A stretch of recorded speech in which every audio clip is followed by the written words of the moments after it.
Living with a Free Mind, Buddhist Insight into Freedom. We think freedom is about having choices. The right job, the right relationship, enough money, enough time. We spend most of our lives believing that once we arrange the outside well enough, something inside will finally settle. But it doesn't. You get the promotion, and within a week, you're worried about the next one. You finally have a free Sunday, and your mind fills it with noise anyway, rehearsing future conversations, worrying about things that may never happen. Somewhere along the way, many of us hear, "Let go, free your mind." And we picture one of two things: either becoming numb, shutting everything down, floating through life like a dead lake, or walking away from everything, leaving the job, the relationships, the responsibilities. The first leaves you hollow. The second doesn't work either. The weight follows you because it was never coming from the outside. So look at the Buddha himself. After his awakening, he could have stayed under that Bodhi tree in perfect, undisturbed peace. He didn't. For 45 years, he walked across India. He sat with farmers, spoke with kings, held space for a father carrying his dead child. He mediated disputes among his monks, returned to visit his family, washed a sick monk that no one else would touch.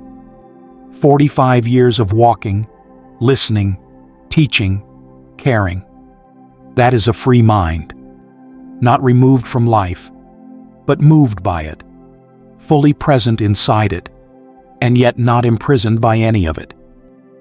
The question is, what was happening inside him that was different from what happens inside us? Think about something that probably happened to you recently. Someone said something. A colleague, your partner, a stranger online. A criticism you didn't expect, or a tone that felt dismissive. And something shifted inside you. A tightness in the chest, a heat in the face. Sharp, immediate, undeniable. That initial reaction is natural. It's built into the way human experience works. A feeling arises the moment your senses make contact with something, pleasant, unpleasant, or somewhere in between. Before you even have time to think about it, it's already there. That feeling in itself is not where you lose your freedom. What happens next is, within seconds, your mind starts building. They don't respect me. I'm always the one treated this way. I need to prove myself. One remark, and suddenly you're living inside a whole narrative about your worth and theirs. You might go over that moment 10 times that evening, refine the story each time, carry it for a week. Some people carry stories like this for decades. The Buddha had a precise word for this movement of mind: tanha, craving, thirst. The compulsive grasping that seizes an experience and won't release it. I want this to continue. I want this to stop. This grasping, this pushing away, is what turns a passing moment into lasting suffering. The original experience would have faded on its own, like a sound fades. The story you built on top of it is what locked the door. And we do this with everything. With praise. Someone compliments you, and you run it through your head for days, feeding on it. With criticism, someone disapproves, and you construct an elaborate defense in your mind, arguing with a person who isn't even in the room. With fear, you imagine a future loss so vividly that you suffer from it now, before it has even happened. The strange thing is, the mind isn't doing this to hurt you. It thinks it's protecting you. Every explanation it constructs is an attempt to make sense of what happened, to prepare for what might come next, to keep you safe. The problem is that the protection becomes the cage. The mind's effort to guard you from pain is itself the thing that keeps the pain alive. And because it happens so fast, so automatically, most people never notice the mechanism at work. They just live inside it, believing it is the truth. So what does freedom actually look like in that moment when someone has just said something that stings?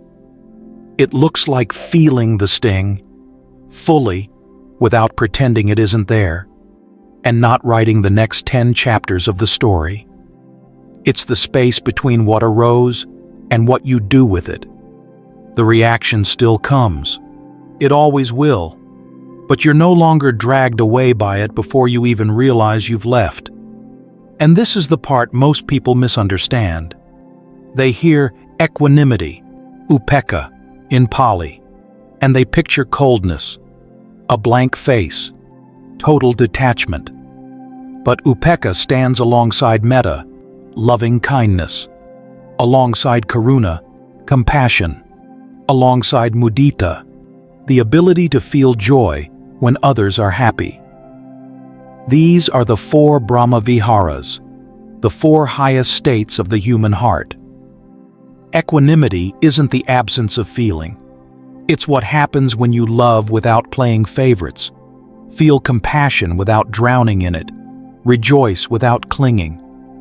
Like a mother with 4 children, she loves all of them, steady and even, regardless of who behaves well and who gives her trouble. Late in the Buddha's life, his 2 closest disciples, Sariputta and Moggallana, passed away within weeks of each other. When he addressed the gathered monks afterward, he said the assembly felt empty now. He didn't hide the loss. He acknowledged it openly. And he kept walking, kept teaching, kept being present for whoever came to him, to feel the loss completely, and to keep going, present, feeling, unbroken. That is equanimity lived, not theorized. Everything we've talked about might make sense in the abstract, but your life is not abstract. Your life is a job you have to show up to, a parent who needs care, a child who needs attention, a partner who needs patience, a bank account that keeps you up at night. So what does any of this look like on a Tuesday evening when you're exhausted? There's a teaching called the Dutiyaloka Dhamma Sutta, where the Buddha described 8 conditions that move through every human life without exception. They come in pairs: gain and loss, fame and disrepute, praise and blame, pleasure and pain. No one escapes them. Not kings, not monks, not anyone. Then he asked, both the uninstructed person and the trained disciple encounter all 8. So what's the difference? His answer was direct. When the uninstructed person meets gain, they don't reflect that this gain is impermanent, subject to change. Gain obsesses their mind. Loss obsesses their mind. Praise obsesses their mind. Blame obsesses their mind. Attracted to one side, repelled by the other, they're pulled back and forth by whatever wind happens to be blowing. The trained disciple meets the same 8 winds, every single one, but they see each one for what it is, something that arose, something that will pass. And because they see clearly, gain does not obsess their mind. Loss does not obsess their mind. As the verse that closes this teaching says, a wise and mindful person knows these conditions and sees that they are subject to change. This is what that looks like in practice. At work, the project you poured yourself into gets dismissed, and you feel the disappointment without letting it harden into resentment. Someone praises you in a meeting, and you enjoy it without needing to run it through your head for 3 days. You stand in the middle of changing conditions and remain whole, the way a mountain stands through 4 seasons without clinging to spring or fighting winter. But the real test is at home, where you're exhausted, where the people closest to you know exactly which buttons to press. A father who is present, truly aware of what's happening inside him, doesn't pour his workday frustration onto his children. He feels the exhaustion, feels the irritation, and sees it. That seeing opens a small space, just enough to choose.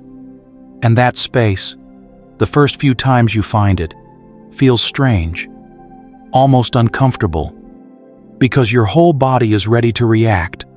The words are already forming, the tone is already sharpening, and you just don't.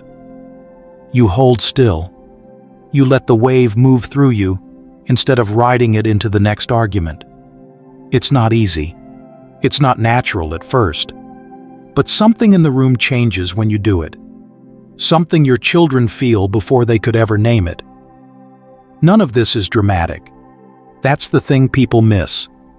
It doesn't look like a breakthrough or a spiritual awakening. It looks like a pause. A wife who hears a careless remark, feels the sharpness, and recognizes it as something that will pass instead of escalating it into 3 days of silence. An employee who doesn't let resentment toward a boss poison every evening at home. You take one breath instead of firing back. You notice the urge to check your phone during dinner, and you stay in the conversation. These moments are small, forgettable even, but they accumulate. And gradually, the people around you start living in a different atmosphere because you've stopped filling the air with your unexamined reactions. When you look after your own mind, you are looking after everyone around you. They feel it, in your patience, in your tone, in the arguments that simply don't happen.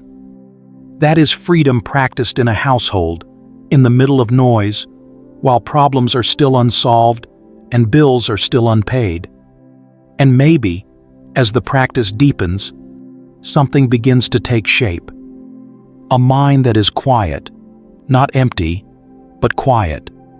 A mind that can hear bad news without spiraling, that can sit with uncertainty without needing to resolve it immediately, that can feel anger rising and let it pass through without acting on it.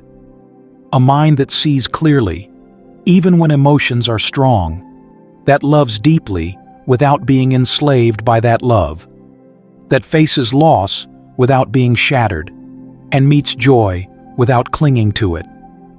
That may be the most profound freedom a person can ever experience. Not freedom from life, but freedom within it. A mind liberated from the grip of its own reactions, steady amid whatever winds blow, still capable of feeling everything, but no longer at the mercy of every feeling. This is the freedom the Buddha was pointing to. And it doesn't ask you to leave the world. It asks you to be fully in it, with your eyes open and your heart intact. All of this raises a practical question. How do you get there? If freedom is about seeing clearly in the middle of difficulty, what does the actual training look like? The Buddha addressed this directly in the Sabbasava Sutta, where he laid out 7 ways that mental defilements, asava, can be dealt with.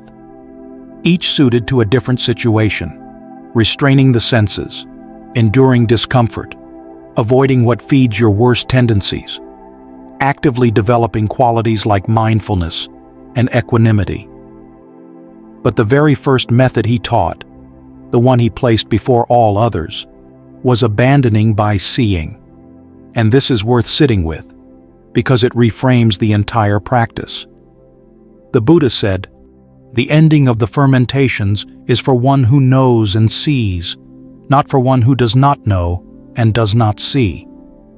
Then he introduced a distinction that cuts through all the complexity: the difference between appropriate attention and inappropriate attention, yoniso manasikara and ayoniso manasikara. An untrained person, when something painful happens, turns their attention toward questions that only deepen the suffering. Why does this always happen to me? What's wrong with me? What did I do to deserve this? The Buddha called these ideas unfit for attention, not because they're forbidden, but because attending to them causes unarisen defilements to arise, and existing ones to grow stronger. The more you chew on why me, the deeper you sink. A trained person meets the same painful experience and directs their attention differently.